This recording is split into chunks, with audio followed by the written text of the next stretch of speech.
खुदाम यसु मसीह जिस पर ईमान रखने के वसीला से खुदा के फजल से हम नजात पाते हैं, उसी के नाम में आपकी सलामती हो। दो अल्फाज अक्सर बोले जाते हैं और इनको बाज़ लोग जो है वो मिक्सअप कर देते हैं, लेकिन ये मुख्तलिफ अल्फाज हैं। एक है किसी चीज़ का लाजम होना, या इंग्लिश में इसको कहते हैं कंपल्सरी, और दूसरा होता है जिसको हम कहते हैं कि अहम होना, कि कोई चीज़ जो है वो अहमियत तो रखती है लेकिन वो कंपल्सरी नहीं है, वो लाजम नहीं है। तो आज जब जिस मौजू पर हम बात कर रहे हैं उसके लिए इन दो लफ्ज़ों को समझना बड़ा ज़रूरी है, क्योंकि आपने ज़हन में रखना है कि सॉल्वेशन आर्मी के अलावा जितनी भी बाकी कलीसियाँ हैं वो सभी इस बात पर यकीन रखती हैं कि बपतिस्मा जो है वो इंतहाई अहम है। लेकिन सवाल ये है कि क्या बपतिस्मा लाजमी शर्त है नजात के लिए या नहीं। अब अगर तो बपतिस्मे के हवाले से पिछली दो वीडियोस आपने देखी हैं तो फिर इस सवाल का जवाब देना आपके लिए कदरे आसान होगा, लेकिन अगर नहीं भी देखी हैं तो आज जब हम इस चीज पर गौर करेंगे तो मेरी उम्मीद यह है कि आप इस बात को बेहतर तौर पर समझ पाएंगे। तो अब जब यह सवाल पूछा जाता है कि क्या बपतिस्मा नजात के लिए जरूरी है, तो इसके जवाब का इन्हिसार इस बात पर है कि आप किस कलीसिया से, किस डिनोमिनेशन से पूछ रहे हैं। चूंकि बास डिनोमिनेशंस ऐसी हैं जो समझती हैं कि नजात के लिए बपतिस्मा जो है वो जरूरी है, और दिलचस्प बात यह है कि जो कलीसियां समझती हैं कि बपतिस्मा नजात के लिए जरूरी है, उनमें वो कलीसिया भी शामिल है जो बच्चों के बपतिस्मे पर यकीन रखती है, और वो कलीसिया भी शामिल है जो कि ईमानदारों के या बड़ों के बपतिस्मे पर यकीन रखती है। यहां पर मेरे अल्फाज पर आपने गौर करना है कि मैं किसी कलीसिया के शख्स की बात नहीं कर रहा, चूंकि जो आप किसी कलीसिया से ताल्लुक रख सकते हैं लेकिन आपका नजरिया हो सकता है। मैं यहां पर जो कलीसियाओं की स्टेटेड पोजीशन है, जो उनकी डिक्लेरेशन ऑफ फेथ है, जो उनका एक लिखा हुआ ईमान है, मैं उसकी बात कर रहा हूं। तो जो पहली कलीसिया इस बात पर यकीन रखती है कि नजात के लिए बपतिस्मा जरूरी है, वो कैथोलिक कलीसिया है। और जब कैथोलिक कलीसिया ये कहती है कि नजात के लिए जो बपतिस्मा जरूरी है, तो फिर वो हवाला देते हैं पहला पत्रस उसका 3 बाब और उसकी 21 आयत का, जिसमें कुछ यूं लिखा है, और उसी पानी का मुशाबे भी यानी बपतिस्मा यसु मसीह के जी उठने के वसीले से अब तुम्हें बचाता है। उससे जिस्म की नजासत दूर करना मुराद नहीं, बल्कि खालिस नीयत से खुदा का तालिब होना मुराद है। अब जब आप सरसरी तौर से इस आयत को पढ़ें तो यहां बड़े ही वाज़ेह अल्फाज में लिखा है कि बपतिस्मा जो है वो तुम्हें बचाता है। लेकिन जो इस नज़रिए के साथ मुत्तफिक नहीं है वो हमारी तवज्जो इस बात की तरफ दिलाते हैं कि इस पूरी आयत को जब पढ़ते हैं तो फिर आप इन अल्फाज को बेहतर तौर पर समझ पाएंगे। क्योंकि अगरचे ये लिखा है कि बपतिस्मा जो है वो बचाता है, लेकिन दरअसल इससे मुराद क्या है वो इस आयत के पहले हिस्से में बताई गई है, जिसमें लिखा है यानी बपतिस्मा यसु मसीह के जी उठने के वसीले से तुम्हें बचाता है। यानी कि असल चीज जो यहां पर हमें बचा रही है वो यसु मसीह का जी उठना है, ना कि बपतिस्मा। बपतिस्मा बुनियादी तौर पर यसु मसीह में दफन होने और जी उठने का निशान है। तो यही बात इस वाली आयत में कही गई है कि चूंकि बपतिस्मा इस बात का निशान है कि मसीह में हम मर गए और जी उठे, तो इस तरह से हमें बचाता है। सो ये सिंबॉलिक एक्शन है। और फिर वो हमारी तो जो अगली बात की तरफ भी दिलाते हैं, जहां पर लिखा है कि बपतिस्मे से यहां पर मुराद किसी तरह का जिस्म की सफाई नहीं है, बल्कि इससे खालिस नीयत से खुदा का तालिब होना मुराद है। और जैसे कि पिछली वीडियोस में भी हमने इस बात पर गौर किया कि बपतिस्मा दरअसल जो किसी शख्स की अवामी जो कमिटमेंट है खुदा के साथ, ये उसका इजहार होता है। यानी कि जो शख्स बपतिस्मा लेता है वो इस बात का इजहार कर रहा है कि आदम के तौर पर मैं मर गया, जो मेरा चाल चलन पहले आदम की तरह था वो तो अब खत्म हो गया पानी में जाने के सबब से, और जब मैं पानी से बाहर आया हूं तो इस तरह से है कि अब मैं मसीह में जी उठा हूं, मसीह में पेवस्त हूं, और अभी मुझे मसीह के तौर पर जीना है। तो ये इस बात का ना सिर्फ इजहार है बल्कि अवामी तौर पर लोगों के सामने ये एक कमिटमेंट है। तो इस तरह से हम देखते हैं कि जो कलीसिया बच्चों के बपतिस्मे पर यकीन रखती है और साथ में वो इस बात पर यकीन रखती है कि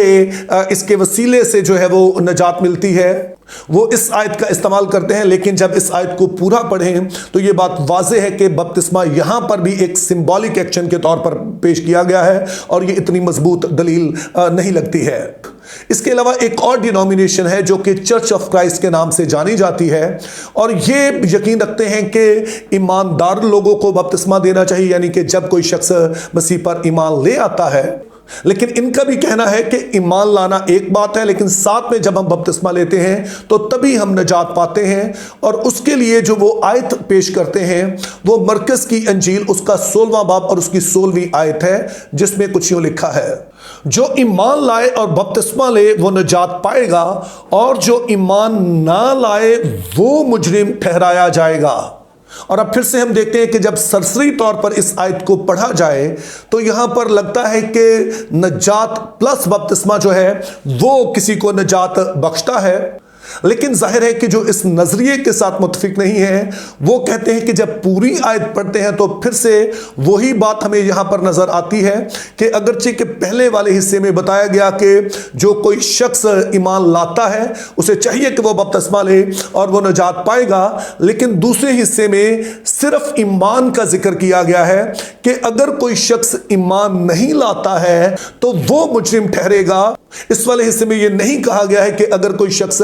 ईमान नहीं लाएगा और साथ में वो बपतिस्मा नहीं लेगा तो फिर वो नजात पाएगा।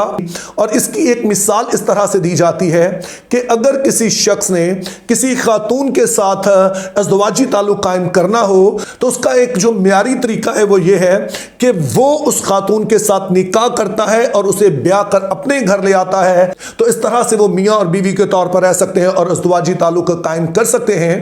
तो फर्ज कीजिए कि कोई शख्स निकाह तो कर लेता है लेकिन खातून जो है उसको ब्याह कर अपने घर में, जो उसके बाप का घर है या उसका अपना घर, उसमें नहीं लाता है, तो क्या अब उस शख्स को हक है कि वो उस खातून के साथ जो है वो अज़दवाजी ताल्लुक कायम कर सके? तो इसका जवाब जाहिर है कि बिल्कुल कर सकता है, चूंकि असल चीज जो है वो तो निकाह का पढ़ा जाना है। जब दोनों ने कौलो इकरार कर लिया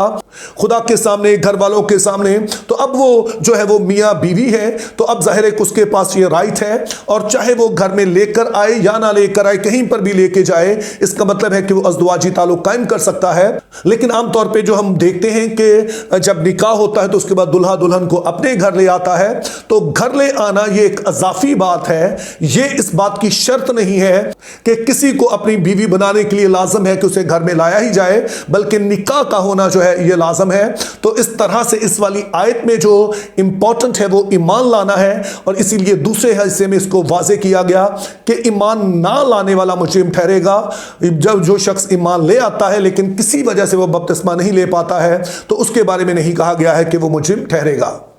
तो इस तरह से अभी तक हमने देखा कि जो इस बात पर यकीन रखते हैं कि बपतिस्मे के बगैर नजात नहीं, जब उनके जो प्रूफ टेक्स्ट हैं, जब उनके बुनियादी हवाला जात उनको पढ़ा जाए तो वो बहुत ज़्यादा हमें मजबूत नज़र नहीं आते हैं। तो फिर अब सवाल यह है कि जो इस बात पर यकीन रखते हैं कि बपतिस्मा इंतहाई अहम है लेकिन वो लाजम नहीं है, तो पहले नंबर पर तो वो कौन सी कलीसियाएँ हैं? तो उसमें अगर हम उन कलीसियाओं की बात करें जो कि बच्चों के बपतिस्मे पर यकीन रखती हैं, जिनमें प्रेस्बिटेरियंस आ जाते हैं, मेथोडिस्ट आ जाते हैं, तो इस तरह से और भी दीगर कलीसियाएं जो समझती हैं कि बच्चों को बपतिस्मा तो देना चाहिए लेकिन ये किसी तरह से निजात के लिए लाजमी शर्त नहीं है। और इसी तरह से वो कलीसियां जो ईमानदारों के बपतिस्मा पर यकीन रखती हैं, तो उनमें से जितनी भी बड़ी पेंटिकॉस्टल कलीसियाएं हैं जैसे कि FGA है, और यहां पर मैं फिर से इस बात पर जोर दे रहा हूं कि ये इन जो डिनोमिनेशन की स्टेटेड पोजीशन है। मैं ये नहीं कह रहा कि हर कोई जो FGA से ताल्लुक रखता है या प्रेस्बिटेरियन है वो ऐसा ही कहता होगा, लेकिन मैं स्टेटेड पोजीशन बता रहा हूं कि जो इन डिनोमिनेशन की जो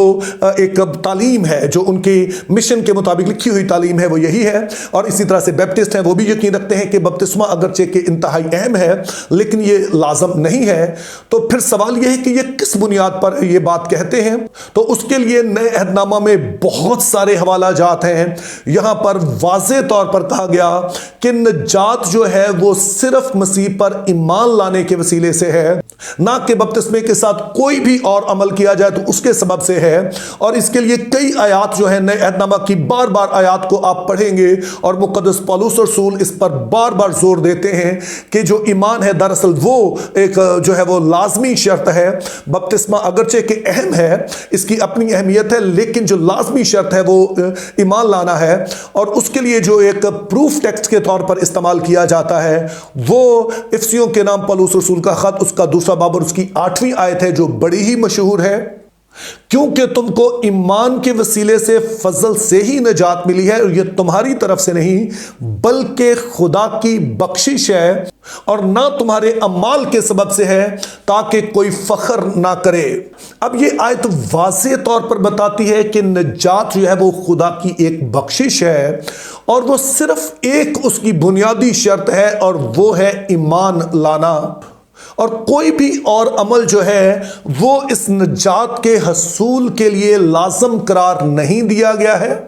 यानी कि किसी भी तरह की इंसानी कंट्रीब्यूशन जो है उसको हर तरह से इसमें से माइनस कर दिया गया है कि अगर खुदा के हजूर में किसी ने रजिस्टर्ड होना है नजात याफ्ता के तौर पर, तो उसका एक ही तरीका है कि खुलूसे दिल से मसीह यस्सु पर ईमान लाया जाए। यानी कि जो कुछ उसने आपके लिए किया है आप उसका यकीन करते हैं, और इस ईमान के सबब से ही आप बचाए जाते हैं। इसमें ना तो उस शख्स का अपना कोई किरदार है, ना किसी और शख्स का या और किसी भी तरह से कलीसिया का कोई है कि वो कुछ करेगी तो फिर ये शख्स जो है वो नजात पाएगा, बल्कि ये बराह रास्त खुदा का काम है, और उसी के वसीले से हम जो है वो नजात पाते हैं। और इसकी जो एक बड़ी वाज़ेह मिसाल हमें मिलती है वो उस डाकू की सूरत में है जो सलीब पर है।